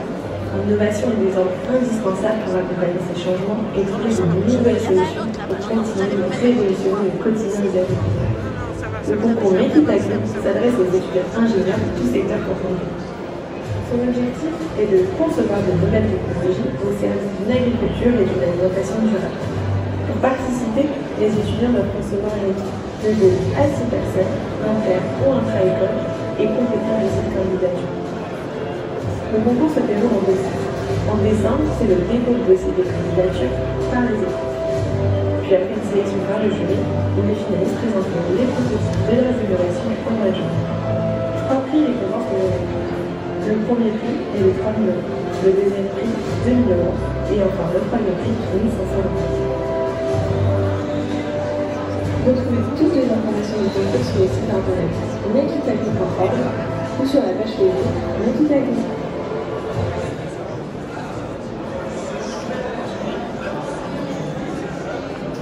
Et on va découvrir ces différents projets, Jérôme. Voilà, on va découvrir les projets, on va appeler les différents projets et vous raconter en 2 minutes ce que c'est que leur projet. On va commencer par le projet qui s'appelle Hornet Killer, qui est représenté par Julien Simon, Thomas Simon, Philippe Acteau, Antoine Jevant et Clément Bourdin. Vous êtes très nombreux. Alors qui parle? Et vous venez de Nice, Sophia, Antipolis. Bonjour. Racontez-nous ce que c'est que ce projet qui s'appelle Hornet Killer en très bon français. Alors nous, comme je viens de le dire, l'équipe Hornet la règle, je rappelle, le micro devant. Le propre, ok, d'accord. Du coup, nous sommes l'équipe de Hornet Killer qui sommes composés de Antoine, Clément, Hugo et Sullivan. Nous sommes tous étudiants à l'école Polytechnique Sophia. Et nous, notre projet, c'est d'aider les agriculteurs contre leur lutte contre le frelon asiatique. Vous n'êtes pas sans savoir que depuis 2003, c'est très compliqué pour eux. Ils mettent à mal l'écosystème déjà très fragile des abeilles. Pour des petits chiffres, on estime aujourd'hui que la lutte contre le frelon asiatique, ça coûte environ 12 millions d'euros par an pour la destruction de ces nids et environ 300 millions pour la mise en place de dispositifs de lutte qui sont eux-mêmes déjà pas très efficaces. Et dans les Alpes-Maritimes, on a 30% des ruches qui sont abattues par les frelons chaque année, ce qui représente quand même beaucoup de pertes pour nos apiculteurs. Du coup, nous avons mis en place, nous sommes en train d'essayer de mettre en place un dispositif qui permettrait d'aider ces apiculteurs. Alors, c'est quoi ce dispositif? Alors donc, nous on a confectionné donc, en fait, un petit auvent qui constitue en fait une petite enceinte pour venir clipser donc, devant une ruche. Et donc on a un petit compartiment sur le côté qui est censé... Alors oui, c'est ce qu'on voit. Bon, il manque le vent parce que bon, on était en phase de prototype au moment du visuel. Okay. Et donc on aura un compartiment donc, sur le côté du vent qui accueillera une carte électronique donc reliée à une caméra. Et donc cette caméra, elle est d'une intelligence artificielle. Elle viendra donc scanner toute l'enceinte du haut-vent donc pour détecter la présence d'un frelon et déterminer donc ses coordonnées. Donc une fois les coordonnées du frelon déterminées, la caméra va venir donc actionner 2 petits moteurs qui vont diriger donc un laser vers la position du frelon et le frelon sera chargé donc de neutraliser, le laser sera chargé de neutraliser le frelon en lui cramant les ailes donc ou en lui enlevant la vue. Voilà. C'est impressionnant, disons. C'est la carte des étoiles, votre truc. Oui, c'est un peu ça. Ouais. Ouais. Et ça marche très bien. On a déjà fait les essais avec les lasers. Le frelon n'a pas beaucoup de chance. Donc là, on est au stade d'expérimentation, c'est ça? C'est ça, tout à fait. Donc nous, notre objectif, c'est comme l'a dit mes camarades, donc de tuer les frelons se situant dans les abords de la ruche, ou même les effrayer. Et donc notre objectif, c'est de concevoir un système abordable pour les apiculteurs, donc avec un coût de revient inférieur à une centaine d'euros pour nous, et de leur proposer donc surtout de réduire leurs pertes économiques engendrées par le frelon asiatique, et de leur proposer une solution plus efficace que celle existante au jour d'aujourd'hui. Nous, donc, on a rencontré plusieurs apiculteurs, notamment l'entreprise Biviera, située dans les Alpes-Maritimes à Biot, et on a pu estimer une perte de 30% de leur cheptel en 2022. Une ruche produit en moyenne 25 kg de miel par an. À 30 € en moyenne le prix du miel, ça représente quand même une perte assez importante. Mais même 30%, c'est un tiers, c'est juste impressionnant. C'est énorme, c'est énorme. Tu comptes super bien, la famille. Voilà. Tu comptes super bien. Donc c'est le premier projet qui concourt justement à notre concours Mekitagri. On aura les résultats en juin, bien évidemment, avec 3 gagnants en juin. Voilà. Bravo. Eh ben, on vous souhaite bonne chance. On vous remercie pour votre écoute. Merci. On vous souhaite bonne chance. Merci. Et en plus, maintenant, on a appris, comme on disait, frelon en anglais, hornet. Voilà. Merci beaucoup, bonne chance pour le concours et bravo pour ce que vous faites parce que franchement c'est très utile et c'est très malin. On vous laisse vous installer, Nathalie, tu vas appeler la deuxième équipe. Numéro 2, la deuxième équipe, projet Work Agri, représenté par, je compte sur vous pour les accueillir chaleureusement. Lilou Marin, on l'applaudit, Nicolas Clément, Baptiste Bourgeois, Louise Petitjean, Constance Percourt, Léa Vandermesch et Duny Lassalle. Oula, vous êtes nombreux. Merci à tous d'être montés sur scène. Vous avez le micro. Ah, c'est vous qui avez gagné tout à l'heure le concours. Alors, on gagne le micro bien sûr. Parlez-nous un petit peu de votre projet. Présentez-nous Work Agri. À quoi ça sert? Donc, bonjour à tous. Donc, on est 6 étudiants d'Duny Lassalle Beauvais, une école d'agronomie au nord de Paris. Donc, on est tous issus du milieu agricole et on a trouvé plusieurs problématiques dans ce domaine, notamment le manque de main-d'œuvre dans les exploitations. Donc c'est pourquoi on a créé Work Agri, donc une application mobile qui permet de mettre en relation donc, les agriculteurs en manque de main-d'œuvre avec des personnes qui souhaiteraient donc travailler avec eux et qui auraient du temps libre. Donc le but de cette application, c'est donc de permettre aux agriculteurs donc, de ne pas forcément faire appel à un prestataire et donc de bénéficier donc, de cette main-d'œuvre temporaire et surtout occasionnelle. Et donc, toute personne étant motivée, donc avec des compétences ou non dans le monde agricole, peut s'inscrire sur cette application et donc répondre à des offres d'emploi rémunérées. Et à la suite des missions réalisées... Ah, c'est rémunéré. D'accord. À la suite des missions réalisées, donc, les agriculteurs donc, vont noter et publier un avis sur les travailleurs et ça sera ensuite visible par tous les agriculteurs donc, de la plateforme. Et ensuite, donc, on aura un second onglet, donc cette fois-ci un peu plus différent, l'onglet Help Agri, donc cette fois-ci les agriculteurs donc, retraités pourront venir en aide à des nouveaux agriculteurs, cette fois-ci donc plus sur un principe d'aide, sur des tâches plutôt difficiles, et donc ça permettra également donc, à ces agriculteurs retraités donc, de limiter donc, leur isolement, ce qui est quand même assez récurrent aujourd'hui. Donc là, c'est pas rémunéré pour le coup, c'est bénévole avec les retraités. C'est un partage de connaissances, de savoir-faire et une façon pour aussi finalement de participer à l'aventure et de ne pas être isolé comme vous venez de le dire.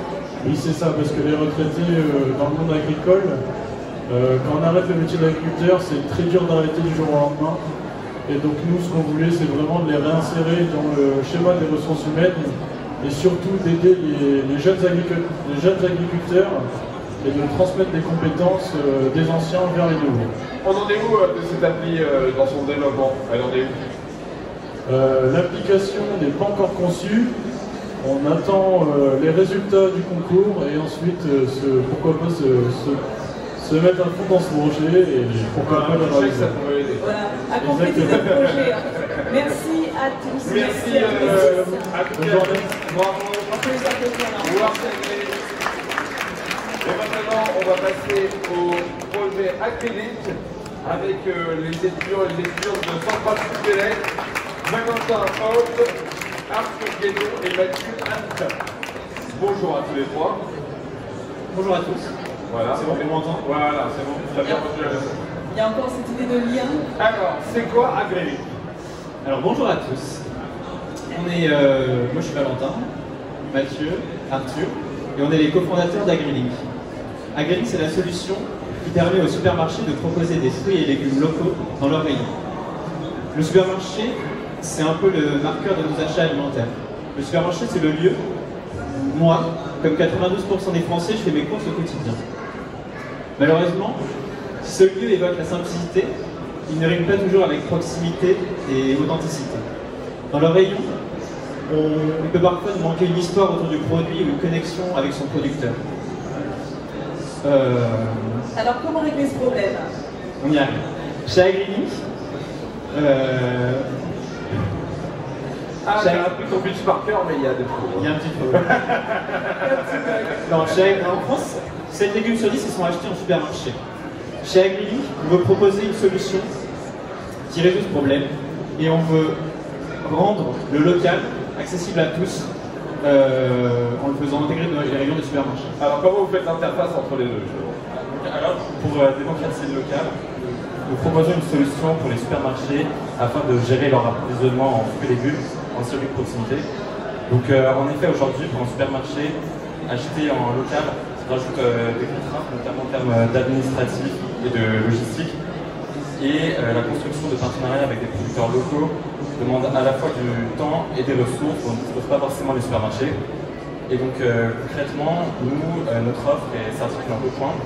Donc tout d'abord, on va proposer, donc, selon les critères du supermarché, un catalogue de producteurs situés à proximité de son magasin. C'est quoi proximité? C'est combien de kilomètres à la Alors les critères peuvent varier en fait en fonction des supermarchés, mais on fixe entre 50 km voire même 100 km maximum. Et ensuite, on met à disposition une plateforme digitale sur laquelle ils peuvent commander au jour le jour les différents produits dont ils ont besoin. Et on s'occupe de tout le reste, donc de la prise de commande jusqu'à la livraison au magasin. Et donc cela comprend la relation avec l'agriculteur, la gestion de la facturation, la logistique, ou encore la mise en avant des produits en magasin. Ok, donc vous débarrassez en fait le supermarché de tous les problèmes logistiques, etc. Vous vous occupez de tout pour que les choses les plus locales arrivent dans les rayons du supermarché. Exactement. Donc pour nos magasins clients, ça leur permet de répondre à une demande de leur clientèle qui souhaite acheter local, soutenir son terroir et avoir une plus grande transparence sur les produits qui sont proposés en rayon. Et pour les partenaires producteurs, ça leur permet d'avoir une rémunération plus juste et d'avoir une plus grande visibilité auprès des consommateurs. Et donc nous rémunérons via un système de commission sur les commandes passées sur notre plateforme. C'était la question que j'allais vous poser. Et donc aujourd'hui, on a noué des liens avec 7 agriculteurs en Ile-de-France et on travaille avec 2 supermarchés pour mettre en place une phase pilote de cette solution. Et donc on vise ensuite de continuer à se développer en région parisienne avant de s'étendre au reste de la France pour faire des produits locaux une évidence dans le panier des Français. Donc vous en êtes à la phase de ce qu'on appelle le POC dans les startups, le concept. Exactement. La POC du concept. Bravo à tous les trois, à Guédé. Encore un peu de projet. On va passer à l'équipe numéro 4. Ah, projet Bestiole. J'invite l'équipe de l'école d'ingénieurs de Paris, le CE Paris, à nous rejoindre sur nos applaudissements. On les accueille chaleureusement Alexis Lagardère, Younes Lagnavi, Paul Rodin, Jean-Baptiste Kiefer et Hermione Carpentier. Alors qui va nous parler de ce projet Bestiole? Bonjour à toutes et à tous. Aujourd'hui, avec mon équipe, on vient vous présenter notre projet Bestiole. À la base, on est tous des étudiants de l'école centrale d'électronique en différentes spécialités. Et à la base, Bestiole, c'est simplement l'un de nos projets étudiants. Aujourd'hui, il faut savoir qu'en France, il y a plus de 34 000 espèces d'insectes différentes, dont certaines, assez nombreuses, qui peuvent être très nocives pour les exploitations agricoles. C'est ce qu'on appelle les ravageurs. Et ça peut être très compliqué de traiter ce problème parce qu'il faut aussi à la suite l'évolution des populations de ces espèces, leur localisation, etc. Et donc notre objectif c'est d'aider les agriculteurs dans ce domaine. Nos motivations sont avant tout environnementales parce qu'on cherche avant tout à protéger la biodiversité, mais également économique et sociale parce qu'on cherche à améliorer l'agriculture vers une agriculture plus durable et éco-responsable. C'est pour ça qu'on veut lier ce secteur aux nouvelles technologies, parce qu'on joue un rôle, notre rôle d'étudiant ingénieur, et c'est pour ça qu'on veut créer un produit qui soit accessible et répondant aux enjeux de demain. C'est pour toutes les raisons qu'Alexis a citées que nous avons décidé d'imaginer et développer un système embarquant une intelligence artificielle reliée à une application web et mobile permettant de détecter et d'analyser les populations d'insectes et notamment des nuisibles dans les exploitations agricoles.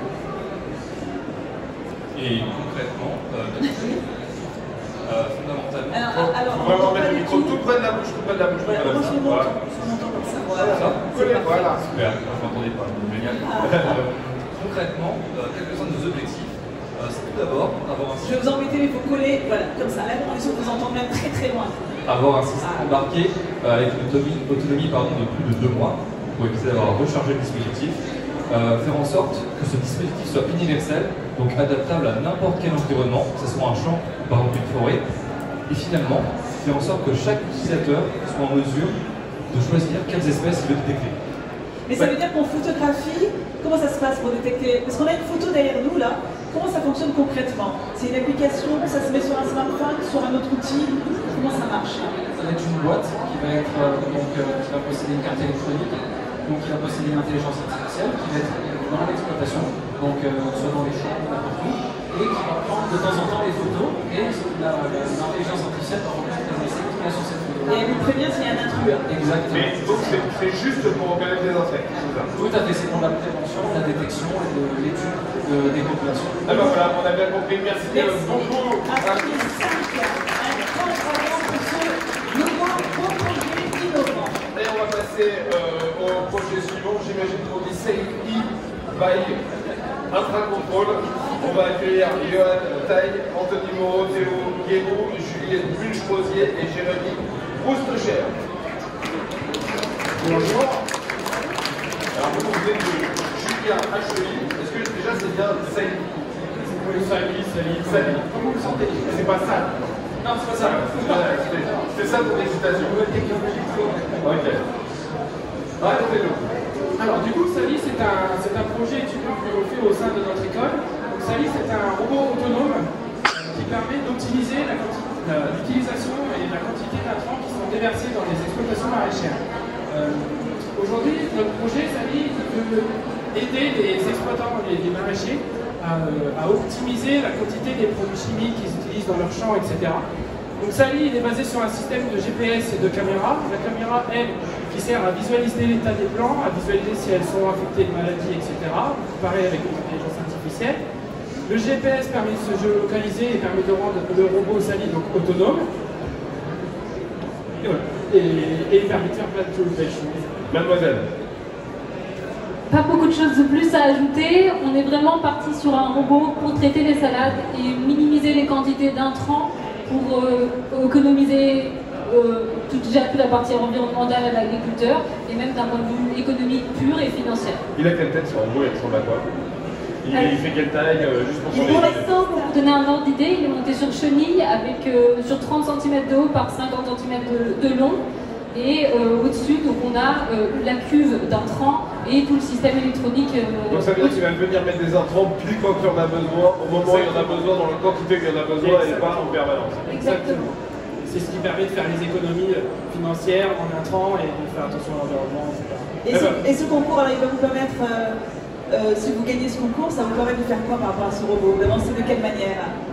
Déjà, le concours il se fait en lien avec l'IPAC parce que nous, à la fin de notre année, le robot doit être fonctionnel, le prototype doit être fonctionnel, on doit prouver qu'il fonctionne et qu'il permet de répondre à une problématique. Donc, en corrélation avec le concours, c'est plutôt pas mal parce qu'à la fin, on espère que ça fonctionne. D'ailleurs, ça va fonctionner. Et pourquoi pas, peut-être partir vers une start-up ou quelque chose comme ça. Eh ben bravo à tous les 5. Merci beaucoup. Merci d'être venus nous présenter ce projet qui s'appelle donc Sali. On va passer à l'équipe numéro 6. Il y a 10 projets en tout à vous proposer. L'équipe numéro 6, projet IRIMA, représenté par Chania. On peut applaudir. Bonjour Chania. Bonjour. Et Simon Galland de l'Institut Paris. Et AZMT Aix-en-Provence. Alors, on a Paris et Aix-en-Provence. Alors, qu'est-ce qu'un martelier? Présentez-nous votre projet. Qui commence? Bonjour à tous, je m'appelle Simon Galland et je suis étudiant aux arts et métiers. Et je suis Germania Zenou et je suis étudiante à l'USTP Paris. On va donc vous présenter notre projet qui se nomme IRIMA. Et IRIMA s'inscrit dans une démarche visant à rendre l'irrigation gravitaire plus intelligente pour une agriculture plus durable. Donc tout d'abord, on va faire quelques explications sur le fonctionnement de l'irrigation gravitaire. Donc, vous pouvez le voir sur le schéma de fonctionnement. En fait, chaque champ est bordé d'un canal sur lequel est disposé à intervalles réguliers plusieurs vannes que l'on nomme martelières. En fermant les unes après les autres ces martelières, on provoque le débordement du canal et donc l'arrosage du champ. Donc nous, ce projet est sorti du fait qu'un agriculteur est venu nous voir avec une problématique, c'est qu'en période d'arrosage, il est obligé de se rendre toutes les 4 heures dans ses champs pour ouvrir et fermer des vannes, y compris la nuit. Alors maintenant, imaginez-vous, vous levez à 2h du matin pour aller ouvrir une vanne et vous rendre compte une fois sur place qu'il reste encore 30 minutes d'arrosage. Pas cool la nuit. Vous avez jamais donné à manger à un bébé, moi. Et de plus, cette irrigation très contraignante oblige l'agriculteur à renouveler ses champs tous les 4 ans environ. Qui dit renouvellement dit dépenses, perte de récolte, perte d'AOP et également perte de revenus.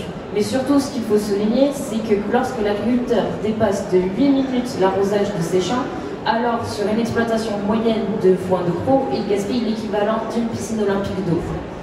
Et on sait à quel point l'eau est précieuse. Alors du coup, comment fonctionne ce système d'ouverture? Alors justement, pour répondre à de tels enjeux, IRIMA s'appuie sur le déploiement d'une plateforme numérique qui permet de contrôler chaque martelière à distance, suivant au choix un scénario prédéfini ou des capteurs placés dans le champ en permettant de garantir son bon arrosage. Du coup, IRIMA permet de rendre l'arrosage intelligent et piloté, et ça apporte d'une part un gain de confort certain, puis ça permet aussi de limiter la dégradation des champs, donc d'espacer les besoins en renouvellement, et donc ça permet d'économiser jusqu'à 300 000 € sur 10 ans, et ce tout en économisant la ressource la plus précieuse qui soit dans ce domaine, à savoir l'eau. Et en plus, ça permet de faire gagner du sommeil aux agriculteurs, et ça, c'est pas mal. Vous voulez ajouter quelque chose? De plus, c'est un système qui ne s'adresse pas qu'aux agriculteurs de fond, mais bien à tous ceux qui utilisent l'irrigation gravitaire. Donc c'est aussi développable dans les rizières, les marais salants et les cannes à sucre, et donc c'est développable à l'international. Ouais, donc c'est bien plus large que ça. Un dernier mot pour conclure? Un mot pour conclure. Ce projet, il est rien sans vous, et donc on a besoin de vous pour nous aider à économiser l'eau. Donc ensemble, bâtissons l'irrigation du futur. On peut les applaudir. Merci beaucoup. Bravo pour ce projet. Merci. Et maintenant, on va passer au projet numéro 7, Easy Diet, représenté par Elsa de Tellus, Marie-Lou Gosselet et Anne Dailil. Bien. Easy Diet, ça me parle bien, tiens. Easy Diet, mais t'en as pas besoin, Thérèse. Moi qui en là. Il sait parler. Alors, Easy Diet, consommé, local, sain et adapté. Vous venez de Unila-Salmovet, comme vos collègues de tout à l'heure. C'est quoi cette idée Easy Diet? Tout à fait. Mesdames, Messieurs, bonjour. Je vais commencer par vous poser une question. Selon vous, quel est le pourcentage de la population impactée par une intolérance ou une allergie alimentaire? 1%, 3%, 10%? Alors attendez, on va poser la question. Qui dit 1%? Qui dit 3%? Qui dit 10%? J'imagine que c'est 10. Vous avez tout à fait raison. 10% de la population est impactée, c'est une personne sur 10. C'est énorme. Ça ne convient pas. En effet, Elsa a une pathologie, David a une allergie, j'ai moi-même une intolérance. Imaginez Marie-Lou au supermarché en train de décrypter l'une après l'autre chaque étiquette de produits alimentaires. L'enfer. Impossible. Marie-Claude, sa grand-mère qui veut la recevoir à dîner, qui ne sait pas quoi préparer, qui n'a pas de recette sous la main. Mais qui a un smartphone. Ma grand-mère, elle a un smartphone et ça va l'aider. Je sens que c'est ça. Easy Diet apporte une solution très concrète. En effet, nous allons développer une application qui vous permet simplement, en renseignant vos pathologies alimentaires et donc vos spécificités alimentaires, de recevoir une liste de recettes, des recettes conçues par des nutritionnistes spécialisés dans le domaine. Vous allez alors pouvoir incorporer au panier client vos produits, des produits dont vous avez besoin pour réaliser la recette, et vous recevrez une box à domicile. D'accord, en fait, je vais pas au supermarché, je dis voilà, je sais pas quoi, je suis allergique au gluten, on me propose des recettes, et je dis ça m'intéresse, et je reçois la box avec des fiches recettes pour faire ça chez moi. Exactement. Super, vous avez déjà des partenaires pour développer tout ça? Nous avons déjà...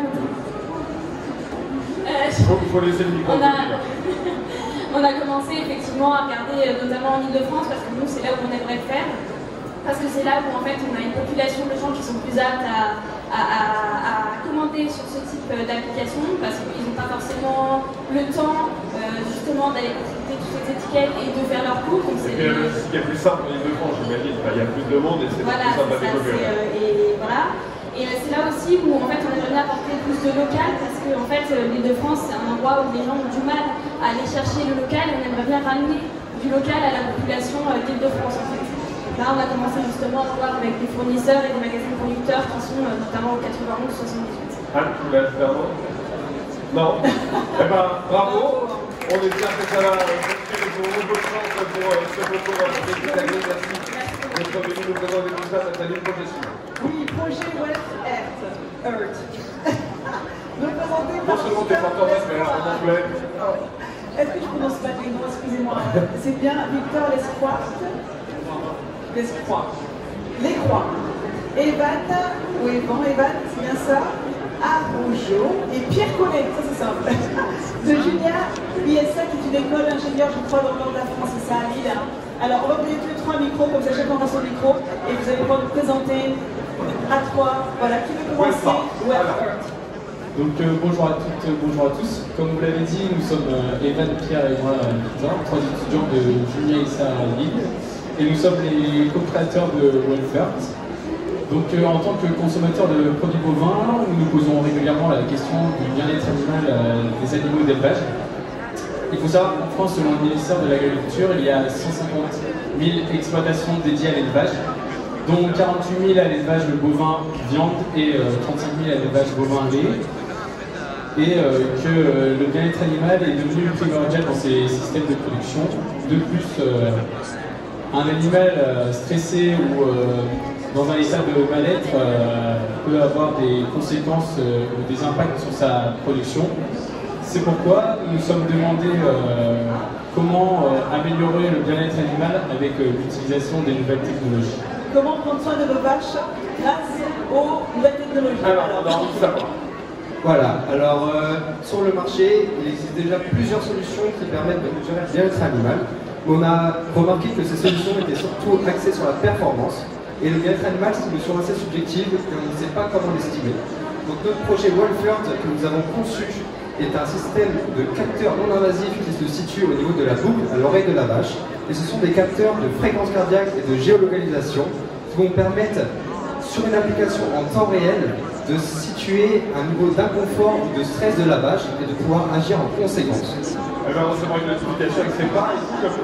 Voilà, c'est ça, sur l'application. L'agriculteur reçoit, j'imagine, des informations sur un smartphone, c'est ça une application? Exactement. Alors peut-être que tu veux compléter? Du coup, de plus, les modes de consommation changent. Les consommateurs s'intéressent de plus en plus à l'origine et à la provenance de leurs produits.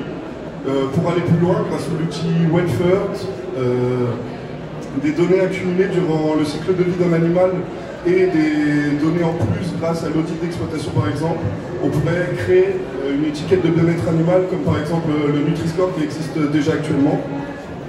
Du coup, pour plus d'informations, on se donne rendez-vous le 16 juin pour la finale et si vous avez plus de questions actuellement, on peut se voir après. Eh ben voilà. Moi j'ai une question. Welfare, c'est quoi? C'est welfare, c'est ça par rapport à welfare et voilà. Voilà. Eh ben merci, merci beaucoup à tous les trois. Avant le dernier projet qu'on voulait vous présenter, il s'appelle Captech et il est représenté par Victor Fleury, Hugo Morel et Louis Germain de l'Institut Incon de Montpellier, de Bordeaux-sur-Sagro et de l'École nationale vétérinaire d'Alfortville. Bonjour à tous les trois. Bonjour. Bonjour. Alors, Captech, qu'est-ce que ça fait? Alors déjà bonjour à tous. L'astreinte c'est une problématique majeure en élevage. Surveiller les animaux pendant la période de vélage, c'est tous les jours, 2 jours comme des nuits. Permettre à un éleveur de pouvoir s'absenter de son exploitation tout en sachant son troupeau surveillé de près, c'est un réel gain de confort pour celui-ci. Toute race confondue, 20% des vélages nécessitent une intervention humaine. Alors il existe déjà d'autres dispositifs pour détecter les vélages qui se fixent sur l'animal, comme des colliers, des bolus, des sondes. Mais ils ne sont pas dépourvus d'inconvénients, notamment l'invasivité, le risque de perte, le risque d'abîmer ce capteur, etc. Et donc justement, c'est là que le projet Captech intervient. Captech, c'est une alternative non invasive et respectueuse du bien-être animal. C'est un capteur avec une caméra couplé à un logiciel d'intelligence artificielle qui va permettre de détecter les changements de comportement chez l'animal. Donc ce capteur va être positionné dans le box de vélage. Et donc dès que... en fait, il va se baser sur l'animal. En fait. Non, il se pose pas sur l'animal, il se pose dans le box de vélage. Donc c'est une caméra en fait. Et derrière, on va entraîner un algorithme qui va permettre de détecter les changements de comportement chez l'animal. Et ensuite, cet algorithme va pouvoir envoyer une alerte à l'éleveur, le prévenir en cas de problème au niveau du vélage ou si au moment où le vélage intervient. C'est un genre de monitoring, mais externe de la vache qui s'appelle AVD, c'est ça? Tout à fait. Eh bien, écoutez. Et bah, du coup, pour vous donner ce projet, on a monté une équipe multi-compétences, du coup, et inter-école. Du coup, pour présenter Victor, je suis étudiant entrepreneur à l'école d'ingénieur agronome de l'Institut Agro Montpellier. Moi, Louis, donc je suis à l'école nationale vétérinaire d'Alpha. Et Hugo, étudiant ingénieur agronome à Bordeaux Sciences Agro, en spécialisation numérique pour l'agriculture. Vous bossez en Zoom, du coup? Non, on se retrouve aussi, et puis sinon par appel en Zoom, ouais, comme on va. Donc, utilisez vos forces, c'est bien. Vos compétences également. C'est super, merci beaucoup, bravo. Merci à vous, c'est bien de voir les compétences agrégées aussi et bonne chance pour ce concours, le dernier projet Nathalie. Et Interécole, là encore, projet Lemna, représenté par Louise Manseron et Bastien Hermel. On peut les applaudir. C'est un projet. On peut les applaudir de la même façon que le tout premier de l'Institut Agro Montpellierien et Agrotech Paris. Donc là, on a Montpellier et Paris. Donc là aussi, c'est deux écoles qui ont combiné leurs forces pour pouvoir proposer ce projet Lemna. Alors, bonjour à tous. Il y a 1 an et demi avec Bastien, on s'est fait un constat. Le progrès agricole, il connaît ses limites aujourd'hui. On a des problèmes de pollution des sols et des eaux, on a des problèmes de carbone avec une production agricole qui est trop carbonée, et on a un problème de dépendance agronomique parce qu'on a un problème d'indépendance agricole. Et donc, en tant qu'ingénieur agronome, on est formé à ces problématiques et on a trouvé des solutions techniques pour y répondre. Avec Bastien, on s'est posé la question et on s'est dit qu'il faut trouver une source locale, durable et qui est bonne pour la santé. Exactement. Et est-ce que vous connaissez la lentille d'eau? Alors c'est une petite... La quoi, on n'a pas bien compris. La lentille d'eau, c'est cette plante-là qu'on voit en fond. D'accord. C'est une petite plante aquatique qui se développe sur des plans d'eau stagnants. D'accord. Ouais, c'est mieux. Voilà. Ok. Donc tu colles. Donc ça, c'est sur des plans d'eau stagnants. Des plans d'eau stagnants. Elle est assez méconnue en Europe, elle est largement consommée outre-Atlantique et en Asie du Sud-Est. C'est une source importante de protéines, mais aussi de nutriments très intéressants comme la vitamine B12, il y a du fer, il y a des fibres et j'en passe. C'est aussi une plante qui a une croissance très importante, elle double de volume de biomasse toutes les 48 heures. Donc avec tous ces atouts-là, on se dit c'est notre solution, c'est la réponse à notre Alors problème. pourquoi est-ce qu'on n'utilise pas davantage? Et c'est ce qu'on a envie de faire. L'EMNA est un système, de concevoir un système de production et de transformation de la lentille d'eau. Alors en fait, on veut concevoir une ferme verticale en milieu contrôlé qui fonctionne sur les principes de l'aquaponie. Un tel système, ça permet de réduire notre emprise au sol de la culture, d'économiser de l'eau et de s'affranchir de l'utilisation d'intrants chimiques. J'ai juste une question, c'est super, ça a le goût des lentilles ou pas du tout? Ça a un goût de salade. Super bon. Et vous en êtes tout dans votre projet rapidement? Aujourd'hui, on construit notre prototype pour avoir une preuve de concept. Et on est accompagné par AgroParisTech, par l'Institut Montpellier, par des entreprises privées. Et on fait le concours Maîtrise d'Agri pour rencontrer des professionnels, pour en parler avec eux, pour développer une partie numérique de notre projet, parce qu'on fait du monitoring sur la culture et la lentille. Merci beaucoup à tous les deux, on aura découvert les lentilles d'eau. J'espère qu'on pourra très bientôt en manger. Merci beaucoup. Tu penses qu'à manger, toi? C'est bon. Mais non, mais on présente des trucs, je suis curieux. Et c'est réjouissant de voir tous ces jeunes qui ont de magnifiques projets, de magnifiques idées. Et pour conclure, on va l'appeler Marie-Françoise Chevelet-Lebuy-Adair, qui est la présidente de l'Académie d'agriculture de France. Bonjour madame. Bonjour madame. Voilà, je vais inviter tout de suite pour conclure. Je suis vraiment très honorée de conclure. Tout d'abord, bravo. Bravo à vous tous, c'est super, je vais y revenir. Je voudrais remercier la Fondation Avril parce qu'elle a initié ce concours, donc ce sont les 5 ans cette année, vous pouvez l'applaudir. Et l'Académie s'y était associée tout de suite, mais il y a aussi beaucoup d'autres partenaires et je voudrais vraiment les remercier. Mais au-delà de ça, je voudrais que vous applaudissiez vos enseignants parce que ce sont eux qui vous ont donné les goûts de la recherche, les goûts de l'innovation. Il ne faudrait pas les oublier. J'ai bien compris qu'il y a des enseignants dans la salle. Il y a des enseignants dans la salle, donc bravo à eux. Alors, la démonstration que vous nous avez faite aujourd'hui est magistrale. C'est-à-dire que vous savez jouer chacun votre violon, votre instrument de musique, et vous savez aussi jouer en orchestre. Et ça, c'est essentiel, parce que c'est la seule manière, l'innovation se gère très souvent à l'interface entre des disciplines, à l'interface entre des questionnements. Et il faut savoir travailler seul et travailler collectivement. Et tous vos projets étaient magnifiques à cet égard. Et l'autre point que je voudrais vous développer, mais je pense que ce sera vite conclu parce que vous avez plein de choses à faire dans cet environnement, c'est que tout progrès est une innovation. Et pour autant, toute innovation n'est pas forcément un progrès. Et l'innovation, on en a une bonne démonstration, s'intègre dans un contexte sociétal, pas uniquement sur un marché. Et donc vous devez, tout au long de la gestion de vos projets, vous vous trouverez dans la vie confronté à cette question du statut de l'innovation. Et beaucoup des débats aujourd'hui que nous vivons autour de l'innovation dans notre société reflètent en fait un déficit de capacité d'interfaçage, de réflexivité entre les acteurs. Et donc pour tous vos projets qui sont tout à fait étonnants les uns comme les autres, soyez attentifs à vous rapprocher tout le temps du monde agricole, c'est bien évident, il est omniprésent, mais aussi la société en général. Et vous avez ici tout un rôle qui peut vous déployer pas mal d'hypothèses de collaboration aussi. Voilà, j'en ai fini. Merci.